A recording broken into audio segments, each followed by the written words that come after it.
हमारे पिछले ईद के वीडियो में बहुत सारे लोगों ने कमेंट किया कि ईद आते ही हमें टारगेट किया जाता है। क्या यह बात सच है या उनकी गलतफहमी? इनके काउंटर कंप्लेंट, काउंटर आर्गुमेंट्स होते क्या हैं? अरे वैसे भी 20-22 करोड़ रोज का जानवर मार के खाता है इंसान। एक दिन हमने भी अगर 20-22 करोड़ मार दिया तो क्या बड़ी बात। अरे ये सारे पिज्जा बर्गर वाले एमएनसी जो हैं, ये भी तो रोज के करोड़ों जानवर मारते हैं और पूरा साल भर मारते हैं, और वहीं से आप लोग नॉनवेज भी खाते हो। अरे ये दूध और दूध के पदार्थ का सेवन तो तुम सब लोग करते हो, इसमें क्रूरता नहीं है क्या? उसका क्या? अरे अहिंसा भारत में 70% लोग मांस खाते हैं, फिर हमें ही क्यों कहते हो? क्या इनकी कही बातें सही है? सही तो है, क्योंकि आज अहिंसा भारत में 70% लोग नॉनवेज खाते हैं, और जो बाकी के वेजिटेरियंस हैं वो दूध और डेयरी उद्योग इन सब का प्रोडक्ट इस्तेमाल करते ही हैं, कुछ अंडा भी खाते हैं। पशु क्रूरता में हम सब सहभागी हैं। फिर इनसे ही क्यों इतना कहा जाता है? क्या साइकोलॉजी है यहां? क्या कारण हो सकता है? शायद लोगों को यह बात जचता नहीं है कि ये पशु को मारने का जो क्रूर काम है, ये तुम बिना बुरा लगाए सीना ठोक के सबके सामने करते हो। अरे ये काम तो बड़ी दीवारों के पीछे छिपे में करते हैं, फिर तुम ये महान कार्य सबके सामने क्यों कर रहे हो? यहां पे शायद प्रोजेक्शन हो रहा है। आइए समझते हैं मनोविज्ञान, साइकोलॉजी में प्रोजेक्शन यानी क्या। अनजाने में अपने अंदर के अनचाहे, नापसंद गुण, भावनाएं, लक्षणों को हम किसी और में डाल देते हैं, उनके अंदर देखने लग जाते हैं, खासकर ऐसे लोगों में जो उन पक्षों को पूरी खुली तरह से जीते हैं, क्योंकि ये बातें हमें अपने आप में पसंद नहीं है। ये एक डिफेंस मैकेनिज्म है, मनोवैज्ञानिक रक्षा तंत्र। People project their unwanted, unacceptable side on to those who live it overtly.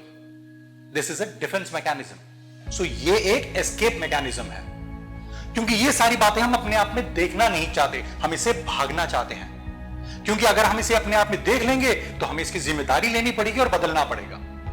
इसलिए हम इसे किसी और में देख उनको बुरा कह देते हैं। जैसे एग्जाम्पल के तौर पे ये सताने वाला, ये बुली, ये जब किसी को सताता है या डरपोक बताता है तो वो अपने अंदर के डर को छुपा रहा होता है।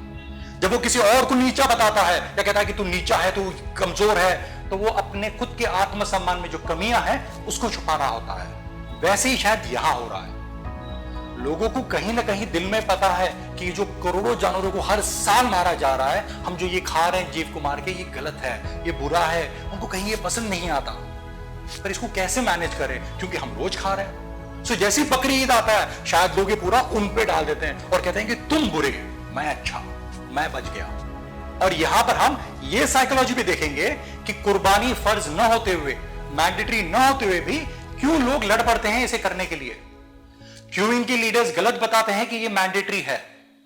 हमारा ईद का वीडियो देखें आप, और वो नहीं तो ये यूएई में छपा, अरब देश में छपा न्यूज़पेपर गल्फ न्यूज का आर्टिकल पढ़ें, जहां खुले में बताया गया है कि कुर्बानी फर्ज नहीं है, ये हजारों सुन्नत में से एक है। दूसरे सुन्नत करने के लिए मुसलमान नहीं लड़ता, फिर इसी के लिए क्यों? आइए समझते हैं। मेरा मानना है कि जो 800-1000 साल से ये जो झगड़े हो रहे हैं, ये जो युद्ध हो रहा है, ये जो फसाद हो रहे हैं, ये सब लोगों के दिल में अब भी अटके हुए हैं। कुछ लोग इसे पूरा जीते हैं और बात बात में दूसरे कौम के लिए जहर उगलते हैं। कुछ लोगों को पता ही नहीं कि उनके दिल के किसी कोने में ये बात अब भी अटकी है, और उनके बर्ताव से, उनके व्यवहार से नजर आता है उनकी नाराजगी और उनका विद्रोह। ये बात से दोनों ग्रस्त हैं, हिंदू और मुस्लिम दोनों। हिंदुओं को लगता है कि इस्लाम तो बाहर का मजहब है, फिर इसे मानने वाले यहां के कैसे हुए? मुसलमानों ने शायद ये व्यवहार, ये जो दूसरा समझने वाला व्यवहार है, सालों सालों से देखा है, और उनको लगता है कि ये लोग तो हमें कभी अपना मानने वाले हैं नहीं। इनका मानना है कि हमारी वफादारी कहीं बाहर से है। ये लोग भी जिद में आ जाते हैं और कहते हैं कि हम क्यों ना करें, हम करेंगे, हम और करेंगे, हम क्यों ना करें। तुम्हारी पहचान घास फूस से है, वेजिटेरियन हो तुम, हम अपनी पहचान मांस से बनाएंगे, हम ज्यादा से ज्यादा मांस खाएंगे। शायद मेजॉरिटी लोग इनको अलग मानते हैं, तो एक आइडेंटिटी प्रोसेस आ जाता है। आइडेंटिटी का मतलब है पहचान। मेरी पहचान मेरे काम, मेरे नाम, मेरे कार्य, मेरे कपड़े, मेरे बर्ताव, मेरे पहनावा, इन सब से होता है। हर कोई चाहता है कि हमारी पहचान अलग हो। हर धर्म चाहता है कि अपनी पहचान अलग हो, इसलिए सारे धर्मों के कपड़े अलग होते हैं, रीति रिवाज अलग होते हैं, झंडे अलग होते हैं। इन सारे सामाजिक व्यवहार, ये सोशल बिहेवियर से हम अपनी आइडेंटिटी, अपनी पहचान देते हैं। सो अलग पहचान के लिए हम सब मिलके कुछ अलग कार्य करेंगे, और जब हम सब मिलके ये अलग कार्य करेंगे तो लोगों को हमारी ताकत का अंदाजा होगा। पावर ऑफ कलेक्टिव, ये पावर ऑफ कलेक्टिव, ये साथ में मिलके जो प्रदर्शन हुआ, ये देखिए दूसरे समुदाय के लोग नाराज हो जाते हैं।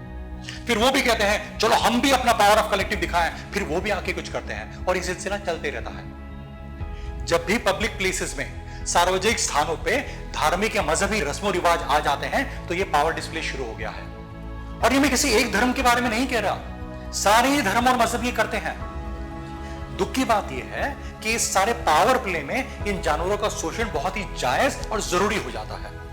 लोग अपने ही बनाए सामाजिक उलझनों में इस तरह से खो जाते हैं कि इन मासूम पशुओं का दर्द महसूस करना भूल जाते हैं। जो जागरूक और सभ्य लोग हैं वो हमेशा कोशिश करते हैं कि हमारे बीच में कोई अकेला, अलग या छूटा हुआ महसूस ना करे।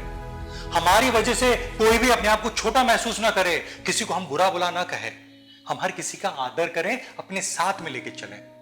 ये सभ्य लोगों की निशानी है। हर धर्म और मजहब के ठेकेदारों ने अपनी सहूलियत के हिसाब से क्रूरता का डेफिनेशन दिया है, और उनके मानने वाले सारे लोगों ने आंखें मूंद के उनके मापदंड को मान लिया है और रीति रिवाज के नाम पे क्रूरता करते जा रहे हैं। हर किसी को दूसरे की क्रूरता दिखाई देती है, पर अपनी क्रूरता शायद ही कोई देख पाता है। क्रूरता क्रूरता है, आप इसका कोई भी कारण दे दो, धर्म का, मजहब का, रीति रिवाज का या सेहत का, क्रूरता की परिभाषा बदल नहीं सकती। वीगनवाद पशुओं पर हो रही हर क्रूरता के खिलाफ खड़ा है। प्लीज पशुओं पर क्रूरता बंद करें, और आप जो भी हैं बने रहें, पर वीगन बने।